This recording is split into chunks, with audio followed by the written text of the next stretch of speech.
Many great games get overshadowed by big-budget blockbusters, leaving true gems unnoticed. For gamers tired of predictable titles and looking for something fresh, these underrated masterpieces offer unique stories, deep gameplay, and unforgettable experiences. If you feel like mainstream games no longer excite you, this list is your guide to hidden treasures every gamer must play to reignite that passion for gaming.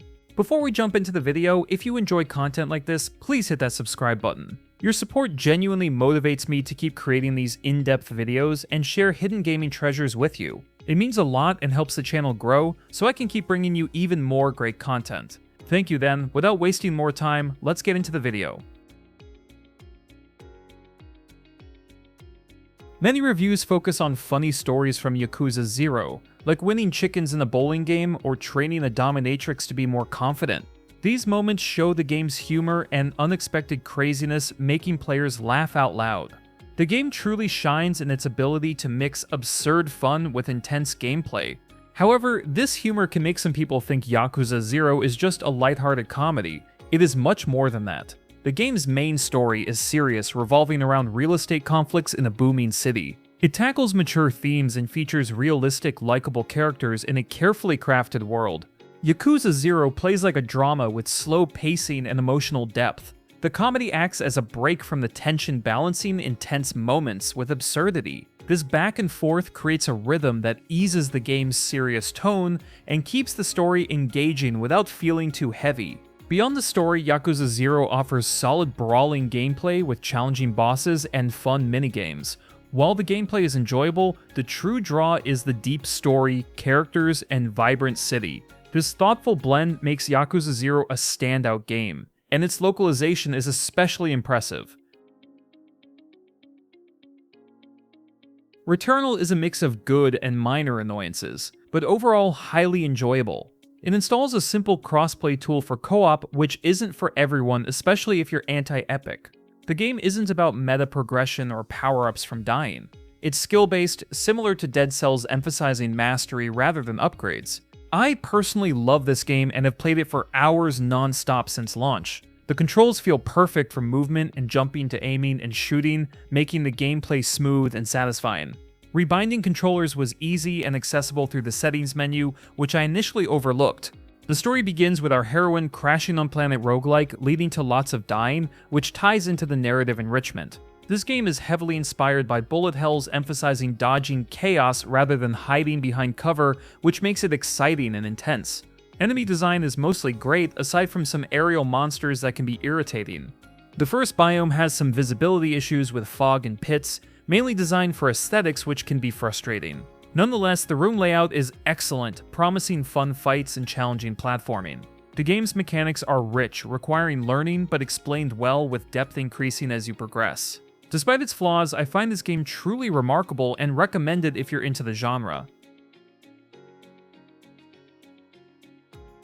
Platinum Games, known for Bayonetta and Nier Automata, quietly launched Astral Chain on the Nintendo Switch. Amid the hype around big AAA games, this title slipped in unnoticed, which is unfortunate because it's an extraordinary creation. From the first moment, you realize this is far beyond a typical action game. Platinum Games used decades of combat design expertise to produce something fresh and thrilling.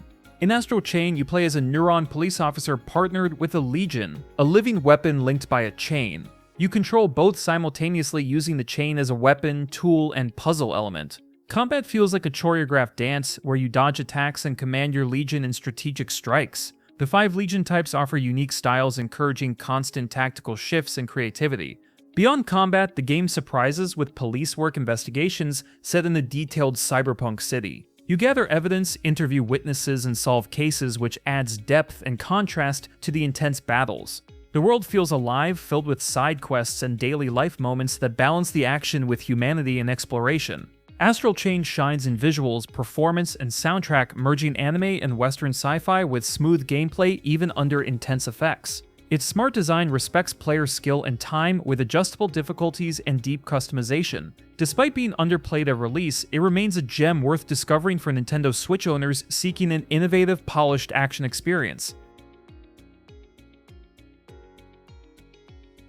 Bulletstorm, released in 2011, was a unique first-person shooter at a time when games like Battlefield and Call of Duty focused on World War II. It replaced traditional shooter cliches with humor and silly elements, which gained it a loyal fanbase among old gamers. The game's unusual style stood out, even as publishers tried to capitalize by releasing a remastered version involving the character Duke Nukem. The story of Bulletstorm is simple but interesting, set on the strange planet Stygia. It explores themes like the fate of the planet and a character who turns into a cyborg, showing inner human and AI struggles. Compared to narrative-heavy games like BioShock, its story is less complex but still memorable. The ending can be confusing, but the humor and quirky characters make the game fun.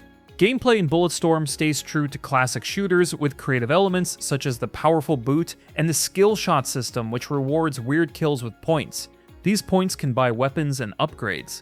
The game's mechanics encourage players to find strange and inventive ways to defeat enemies, making it a unique experience even years after its release.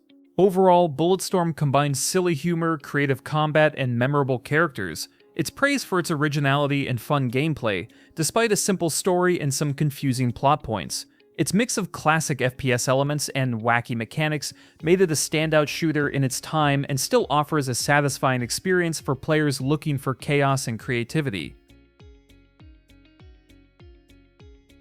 Supraland is a remarkable mix of exploration and puzzles filled with many references and a strong sense of humor. It's impressive to know that mostly a single developer, David Munich, created it.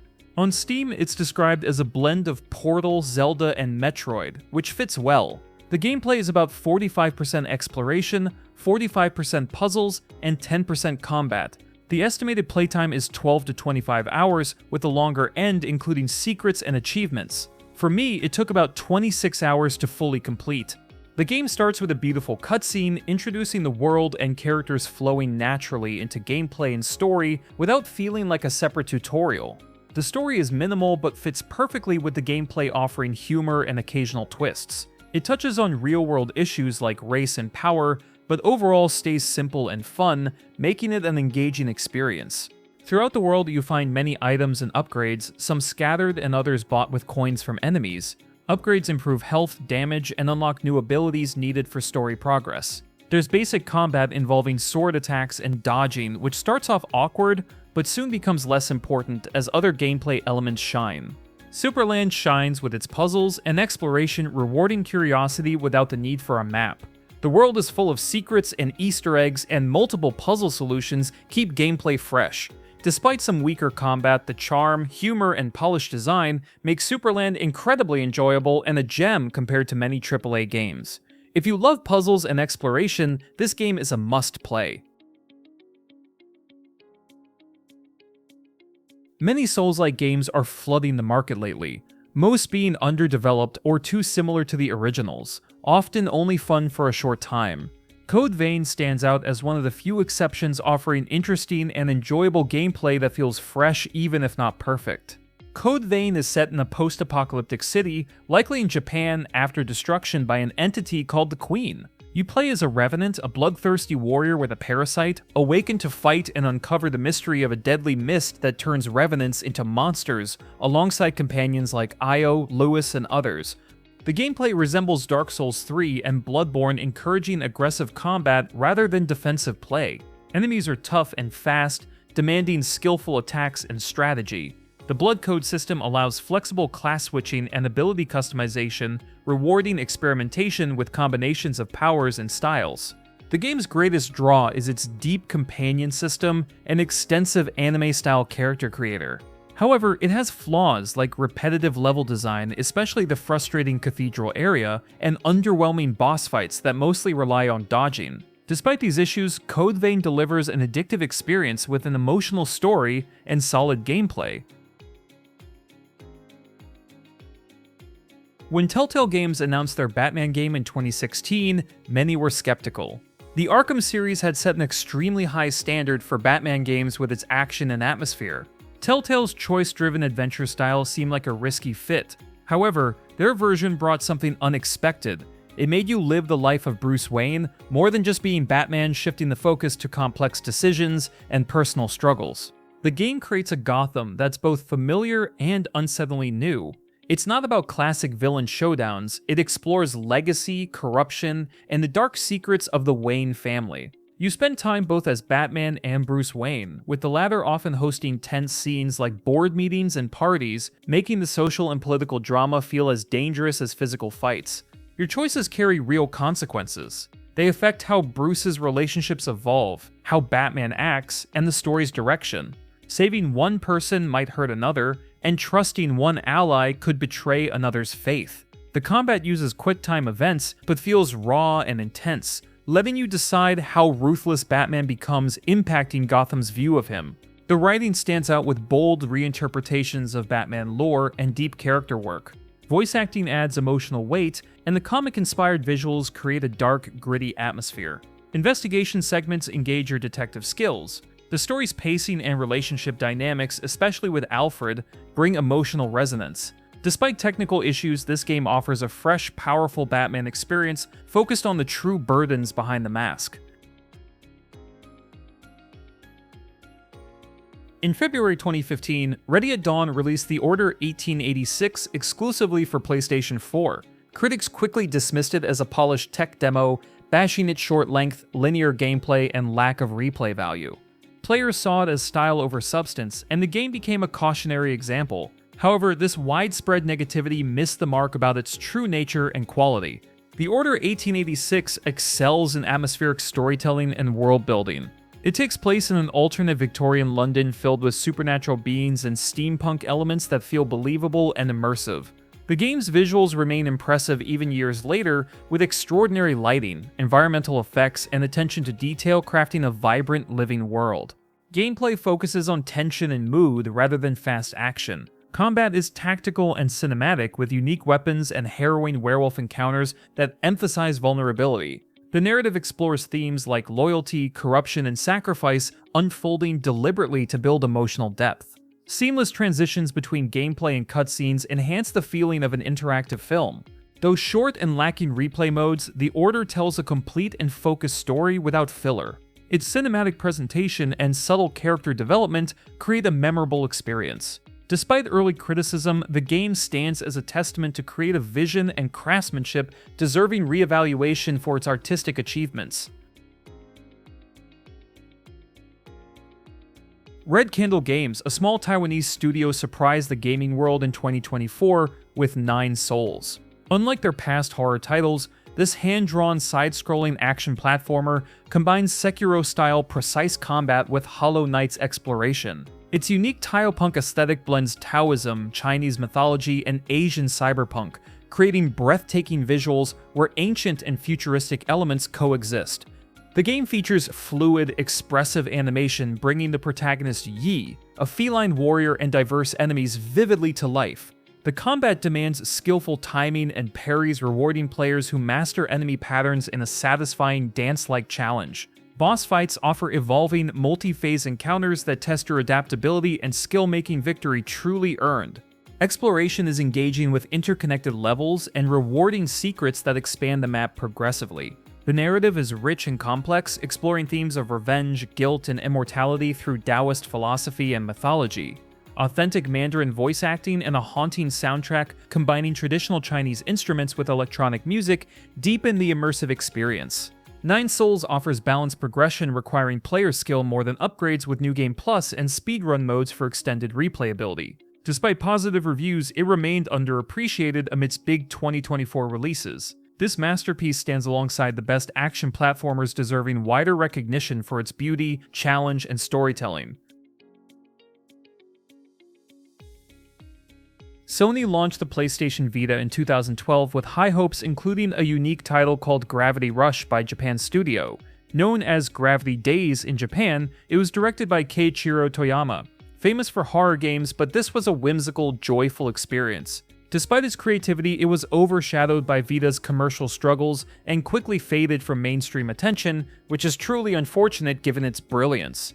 The game stars Kat, who wakes in the floating city of Hexaville with no memory, and a black cat named Dusty, granting her gravity powers. These powers let you change the direction of gravity, allowing you to walk on walls, ceilings, and float midair. This mechanic redefines movement in 3D space, creating a disorienting yet exhilarating exploration experience unlike any other.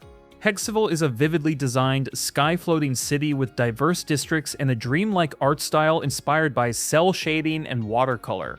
Combat revolves around gravity kicks to fight mysterious creatures called Nevi, requiring strategic positioning and creativity. The story unfolds like a comic book with a mysterious, emotional plot and a charming protagonist who feels real and relatable.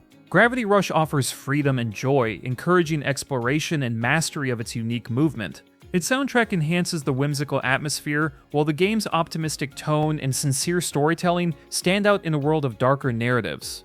Although overshadowed and underplayed, it remains a masterpiece worth discovering on Vita or PS4. In March 2024, Team Ninja released Rise of the Ronin exclusively for PlayStation 5 to mixed reviews. Critics and players pointed out technical problems, uninspired visuals, and a confusing story. The game quickly faded from attention and was seen as a misstep following the success of Wolong Fallen Dynasty. Despite this, the game has mechanical depth and ambitious themes that merit a closer look beyond initial criticisms. The game is set during Japan's Bakumatsu period in the 1860s, a time of major political and cultural upheaval. You play as a masterless samurai navigating a world caught between traditional samurai values and new Western influences. The character customization and choices deeply affect narrative paths, dialogue, and relationships, making every playthrough unique in how the story unfolds. Rise of the Ronin's open world is large and detailed, featuring Yokohama, Kyoto, and Edo, with historically accurate districts and lively NPCs. Movement is enhanced by a grappling hook and gliding system that makes traversal fluid and enjoyable. Combat is challenging and complex, blending traditional Japanese weapons with firearms and demanding mastery of timing, stamina, stances, and counters. The story explores complex factions during the turbulent era without clear heroes or villains presenting difficult moral choices. Though graphically modest for the PS5, its art direction captures the era's cultural clash beautifully. Deep progression systems, rewarding side content, and a fitting soundtrack enrich the experience. Rise of the Ronin is a bold, thoughtful game that deserves more recognition as a sophisticated and memorable action title. And that wraps up our list of underrated masterpieces every gamer must play. These games might not have gotten the attention they truly deserve, but each one delivers an incredible experience that every gamer should try at least once. If you enjoyed the video, don't forget to leave a like, share with your friends, and subscribe for more awesome gaming content. Also, let me know in the comments which of these underrated gems you have played and which one do you think deserves more love. Thanks for watching, and I'll see you in the next video.